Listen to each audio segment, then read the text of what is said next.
सूचना केवल हमारे विचार हैं, वित्तीय सलाह नहीं। निर्णय लेने से पहले खुद शोध करें। किसी भी लाभ या हानि के लिए हम उत्तरदायी नहीं हैं।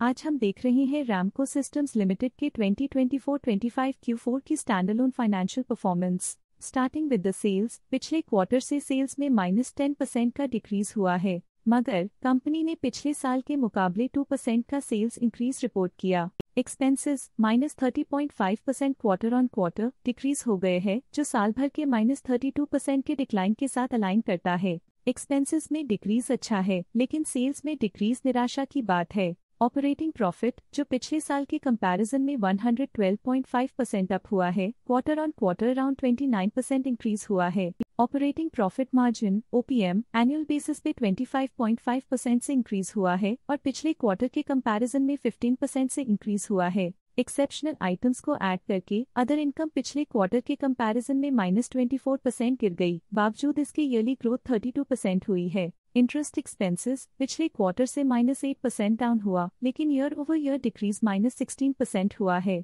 डिप्रिशिएशन कॉस्ट में 59% का क्लाइम देखने को मिला और ईयरली बेसिस पे 60% का इंक्रीज देखा गया। प्रॉफिट बिफोर टैक्स एनुअली लगभग 4 गुना बढ़ा, लेकिन प्रीसीडिंग क्वार्टर से -32% डिक्रीज हुआ है। इस साल कंपनी ने -13.5% टैक्स पे किया और क्वार्टरली कंपनी ने 5% टैक्स पे किया है। नेट प्रॉफिट ने ईयर ऑन ईयर लगभग 4 गुना का इंक्रीज दिखाया, लेकिन लास्ट क्वार्टर से -32% का कंट्रैक्शन हुआ है। इस क्वार्टर के दौरान कंपनी का परफॉर्मेंस इतना अच्छा नहीं रहा।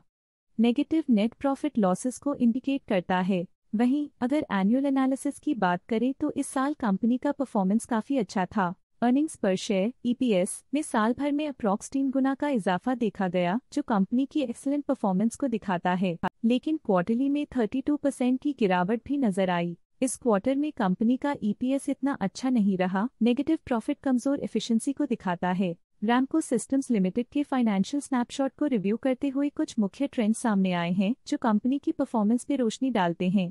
मार्च 2022 से मार्च 2025 तक रैमको सिस्टम्स लिमिटेड की फाइनेंशियल जर्नी में सबसे पहले बात करते हैं सेल्स की। इस साल सेल्स में 18.5% की वृद्धि हुई है और पिछले 4 सालों में 16% की वृद्धि हुई है, जो एक निरंतर अपवर्ड ट्रेंड को दर्शाता है। 2 साल पहले के टेम्पररी डिप के बाद सेल्स में वृद्धि ने फिर से रफ्तार पकड़ी है, जो बाजार की साइक्लिकल नेचर को उभारती है। अब बात करते हैं एक्सपेंसेस की। इस साल एक्सपेंसेस -21% घाट गए हैं और पिछले 4 सालों में -11% की कमी आई है। इस साल सेल्स में एक्सपेंसेस के मुकाबले ज्यादा वृद्धि हुई है, जो अच्छी प्रॉफिटेबिलिटी को दर्शाता है। ऑपरेटिंग प्रॉफिट का सफर स्टेडली ऊपर चढ़ रहा है, इस साल लगभग 3 गुना की बढ़ोतरी के साथ और पिछले 4 सालों में लगभग 13 गुना का नोटिसेबल राइज हुआ है। एक टेम्पररी गिरावट के बाद ऑपरेटिंग प्रॉफिट ने लगातार दूसरे साल वृद्धि को बनाए रखा है, जो बिजनेस ऑपरेशंस में साइक्लिकल अपटर्न को दर्शाता है। नेट प्रॉफिट का सफर ऊपर की ओर चल पड़ा है। इस साल 91% की चढ़ाई के साथ पिछले 4 सालों में 80% की शानदार वृद्धि हुई है।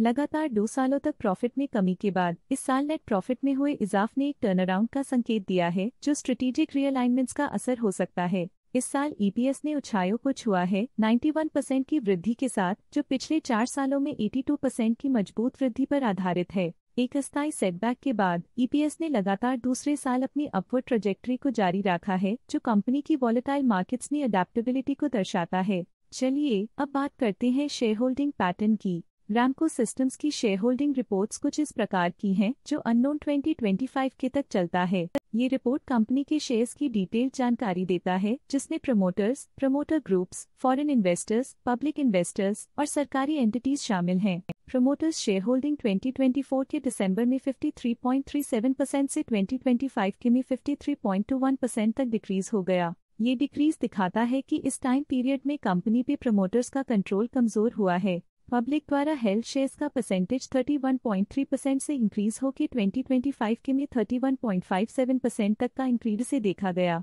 ये चेंजेस स्टेट है कि पब्लिक की इन्वेस्टमेंट कंपनी में क्वार्टर टू क्वार्टर इंक्रीज हुई है। जब कंपनी के शेयर्स का अधिकतम हिस्सा प्रमोटर्स, FII, DII या गवर्नमेंट के पास होता है, तब ये माना जाता है कि कंपनी मजबूत हाथों में है, जो स्थिरता और मजबूत समर्थन को दर्शाता है और इस मार्केट की स्थिरता बनी रहती है। डोमेस्टिक इंस्टीट्यूशनल इन्वेस्टर के शेयर होल्डिंग में थोड़ा डिक्रीज आया 2024 के दिसंबर से 2025 के में। जो दिखाता है कि डोमेस्टिक इंस्टीट्यूशंस ने अपने स्टेक को -0.02 से डिक्रीज किया है। फॉरेन इंस्टीट्यूशनल इन्वेस्टर्स के शेयर होल्डिंग में थोड़ा डिक्रीज आया 2024 के दिसंबर से 2025 के में, जो दिखाता है कि फॉरेन इंस्टीट्यूशंस ने अपने स्टेक को क्वार्टर टू क्वार्टर -0.09 से डिक्रीज किया है, जिसे पता चलता है कि उन्होंने अपनी इन्वेस्टमेंट्स को पुल बैक किया है। ये था कंपनी का करंट शेयर होल्डिंग पैटर्न। चलिए झांकते हैं इस क्वार्टर की प्रमोटर डील्स पर जो विशेष रूप से सुर्खियों में रही। 18 मार्च 2025 को अभिनव सिन्हा ने 7,000 शेयर्स खरीदे 331.48 रुपीस पर यूनिट के हिसाब से, जिसका टोटल था 23.2 लाख। 18 मार्च 2025 को किशोर कन्ना ने 5,000 शेयर्स खरीदे 18 मार्च 2025 को रविकुला चंद्रना ने 5,600 शेयर्स खरीद लिए 304.2 रुपीस पर यूनिट के हिसाब से, जिसका टोटल था 17.1 लाख। 18 मार्च 2025 को सुब्बारमन रामस्वामी ने 38,800 शेयर्स इन्वेस्ट किया 318.88 रुपीस पर यूनिट के हिसाब से, जिसका टोटल था 1.2 करोड़। 18 मार्च 2025 को सुब्रमण्यन सुंदरेसन ने 11,300 शेयर्स इन्वेस्ट किया 282.3 रुपीस पर यूनिट के हिसाब से, जिसका टोटल था 31.8 लाख। 18 मार्च 2025 को विकास गोयल ने 17,500 शेयर्स अपने पोर्टफोलियो में शामिल किए 373.32 रुपीस पर यूनिट के हिसाब से, जिसका टोटल था 65.3 लाख। 21 जनवरी 2025 को बालाजी आर ने 8,800 शेयर्स इन्वेस्ट किया 376.15 रुपीस पर यूनिट के हिसाब से, जिसका टोटल था 32.9 लाख। तो ये थी इस क्वार्टर की कुछ सर्वाधिक चर्चित प्रमोटर डील्स जो दिखाती है बाजार के नए रुझान। आज के लिए फाइनेंशियल सेक्टर में इतना ही। देखने के लिए धन्यवाद। स्टॉक लेटेस्ट न्यूज अपडेट के लिए चैनल को सब्सक्राइब करें और वीडियो को लाइक एंड शेयर करें।